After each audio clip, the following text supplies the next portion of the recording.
हरे कृष्णा, राधे राधे। आज फिर आ गई हूँ आपके सामने कान्हा जी का नया चमत्कार लेकर। आपने फोटो में तो उस लेडीज को देखा ही होगा जो 7 घंटे गोलोक धाम में घूम कर आई है।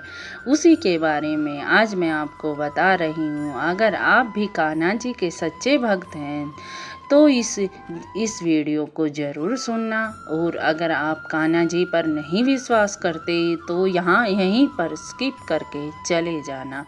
चलो मैं आपको बताती हूँ, जो उस लेडीज़ ने बताया वही मैं आपको बता रही हूँ। उस लेडीज़ ने बताया कि मैं 7 घंटे तक गोलोक धाम घूम के आई। मैं मथुरा वृंदावन की बेटी हूँ, वहीं पर रहती थी और वहीं पर बच्चों को पढ़ाती थी। मेरा एक स्कूल था जिसकी मैं प्रिंसिपल थी।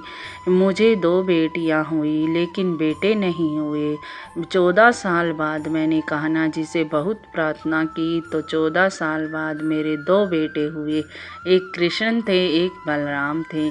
उनमें भी 10 महीने का ही फ़र्क था। मैं कान्हा जी की बहुत भक्ति करती थी, हमेशा ध्यान मगन रहती थी। मेरे बेटे बहुत छोटे थे। मैं उनको दूध की बोतल पकड़ा के ऊपर 3री मंजिल पर ध्यान करने चली जाती थी। मुझे ध्यान में सच में ही लड्डू गोपाल कभी माखन खाते दिखाई देते थे तो कभी गैया चराते दिखाई देते थे। उस औरत ने बताया कि वो हमेशा ही उनकी सेवा पूजा किया करती थी और हमेशा ध्यान में कान्हा जी के ही दर्शन किया करती थी। एक दिन वो अपने बच्चों को सुलाकर ऊपर 3री मंजिल पर ध्यान के लिए चली गई तो वो ध्यान पर बैठ गई तो उसे ध्यान में क्या दिखा कि वो अपने खेत में गई हुई है और खेत में ट्रक ने उसे एक टक्कर मारी जिससे उसके माथे पर बहुत चोट आई और वो अपने शरीर से अलग हो गई। शरीर से अलग होने के बाद उसे 4 साधु लेने के लिए आए। साधु एक पत्थर की शिला के साथ आए थे जिस पर खड़े होकर वो आए थे। वो बोले उससे चलो हमारे साथ, लेकिन वो बहुत रो रही थी। वो जाने को बहुत मना कर रही थी। वो कह रही थी मेरे छोटे छोटे 2 बच्चे हैं, लेकिन साधु ने उनकी एक ना सुनी। वो बोली एक बार मैं अपने पति से कह दूं कि वो मेरे बच्चों को दूध पिला दे तो, लेकिन साधु बोले तू मर चुकी है, तेरे पति तेरी आवाज़ नहीं सुनेगा। इसीलिए वो साधु उसे उस शिला पर खड़ा करके ऊपर आसमान की तरफ ले गए। उसने क्या देखा कि वो घने बादलों में जाकर फिर वहाँ पर ऐसी ही धरती आ गई। एक बहुत बड़ा दरवाज़ा देखा उसने, उस पर लिखा था गोलोक धाम। तो साधुओं ने उस दरवाजे को खोला और उसे अंदर जाने को कहा, लेकिन वह बहुत मना कर रही थी। लेकिन साधुओं ने उससे ज़बरदस्ती की कि तू अंदर चली जा, यहाँ पर ही तेरा रहना है, अब तू मर चुकी है। लेकिन उसे विश्वास नहीं हो रहा था कि वो मर चुकी है और वह अंदर चली गई। वहाँ एक उसे 80 बरस की बुढ़िया दिखाई दी। उसने बूढ़ी अम्मा से कहा कि आप कौन हो? वो बोली मैं एकादशी माता हूँ। उसने कहा मैं भी 9 साल से एकादशी कर रही हूँ और आपका नाम तो एकादशी ही है। फिर वो उसके पैरों में गिर गई और बोली मुझे अपने बच्चों के पास जाना है। वो बहुत रो रही थी। एकादशी माता बोली नहीं, यहाँ तो मर के आते हैं और यहाँ से वापस नहीं जाते हैं। वहाँ सब बहुत सारे लोग थे, सभी अपने काम धंधा कर रहे थे। उसने सब कुछ देखा। वहाँ पर एकादशी माता ने उसे 2 खिड़कियाँ दिखाई। उसने दिखाया कि एक खिड़की में 27 नरक लोक हैं और एक खिड़की दिखाई जिसमें मांस मिट्टी खाने वाले लोग रहते हैं।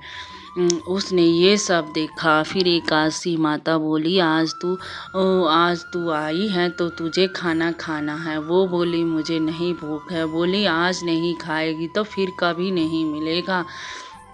फिर उसने थोड़ा सा खाना खा लिया।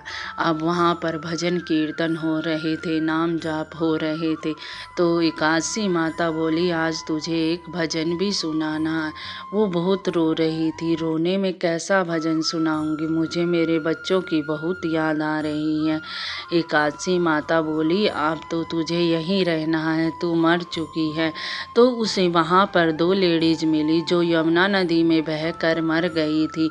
उनके बच्चे उसके स्कूल में पढ़ते थे। वो बोली, तुम तो यहाँ पर काम कर रही हो और तुम्हारे बच्चे वहाँ रोते जा रहे हैं। चलो मैं अब यहाँ का ताला खुलवाऊंगी तो तुम्हें भी अपने साथ ले चलूंगी, क्योंकि मेरे बच्चे भी रो रहे हैं और तुम्हारे बच्चे भी रो रहे हैं। वो बोली, ए बहन, यहाँ पर तो आकर वापस नहीं जाते हैं, अब तू मर चुकी है, मैं भी मर के ही यहाँ आई हूँ। वो बोली, नहीं, हम जाएंगे, ये ताला खुलेगा। लेकिन उसकी बात पर उन्होंने विश्वास नहीं किया और वो बोली, चलो अब भजन, एकादशी माता बोली, चलो अब भजन सुनाओ। लेकिन वो क्या भजन सुनाती, वो रोई जा रही थी। एकादशी माता बोली, भजन तो सुनाना ही पड़ेगा। फिर जो 2 लेडीज़ थी उन्होंने उसे बताया कि दीदी, आप वो भजन बहुत अच्छा गाती हो, आप हमें वो भजन सुनाओ। तो उसने 2 लाइनें उस भजन की सुनाई और थोड़ी सी ढोलकी बजाई। फिर उसने भजन बंद कर दिया। अब एकादशी माता बोली, शाम को 6 बजे का घंटा बजेगा जब कृष्ण राधा आएंगे। तो वो बोली, कृष्ण राधा की तो फोटो होती है हमारे वृंदावन में, तो सारे मंदिरों में कृष्ण राधा की फोटो है। तो एकादशी माता बोली, यहाँ कृष्ण राधा फोटो में नहीं, सचमुच में आएंगे, जैसे हाड़ मांस का शरीर होता है। तो उसे एकादशी माता पर विश्वास न हुआ। शाम का घंटा बजा तो वो बता रही थी कि घंटा इतनी ज़ोर से बजा कि उसे सहा ना गया। इतनी ज़ोर से वहाँ पर घंटे बज रहे थे कि सहन के लायक ही ना थे। फिर 6 बजे कृष्ण राधा आए और वो ऐसे पहियों से चल के आ रहे थे, जैसे पहिए लगे हों, ऐसे आ रहे थे उनके पैरों के नीचे। उसे विश्वास न हुआ। उसने कान्हा जी का पैर पकड़ लिया और देखा कि सचमुच ही हाड़ मांस के बने हुए हैं। तो उसने देखा जैसे हम हैं ऐसे ही कान्हा जी थे। कान्हा जी ने पीला पीताम्बर पहन रखा था, राधा जी ने हरी साड़ी डाल रखी थी। और फिर उसे सच में महसूस हुआ, ये सच में ही कान्हा जी हैं। फिर वो बोली, मैं कान्हा जी, आपको मैं अपना बेटा मानती हूँ, राधा रानी आपको मैं अपनी पुत्र वधू मानती हूँ।